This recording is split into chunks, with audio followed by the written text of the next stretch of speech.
За престојните празници поголем дел од граѓаните неколку пати ќе ги пребројуваат парите, бидејќи очекуваат повисоки цени. Ова е нивниот став на прашањето дали цените празнично ќе се покачат. Ќе се качи.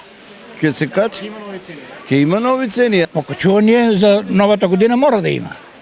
Секоја година е тоа. Да. Очекувам. Они си знаат, трговците си знаат, ама да ти кажам, дојде ли празник, одма качат. А колку? Тешко на нас. Ќе има сигурно. Таман да поклопат у март ќе ги качат пензиите. Нема да се покачат многу. Може нешто. Не знам тие. Не сум ја толку запознат со Па јас друго нема, гледам ја и со 90 dinara, сега 160. Тоа е луда куќа, нема.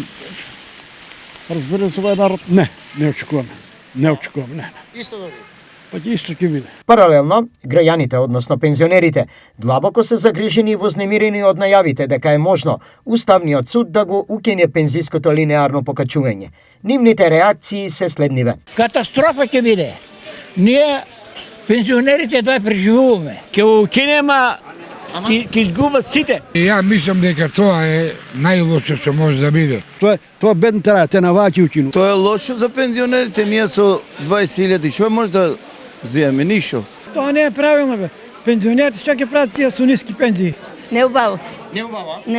Лошо ќе биде, ја мислам. Трапаш си мизеруваш со тоа. Оваа вознемиреност доаѓа откако вчера премиерот Христијан Мицкоски изјави дека Уставниот суд веќе донел одлука за укинување на линеарното покачување на пензиите, за речиси во истиот момент Уставниот суд да демонтира преку соопштение, потенцирајќи дека доколку тоа се случи, јавноста ќе биде известена.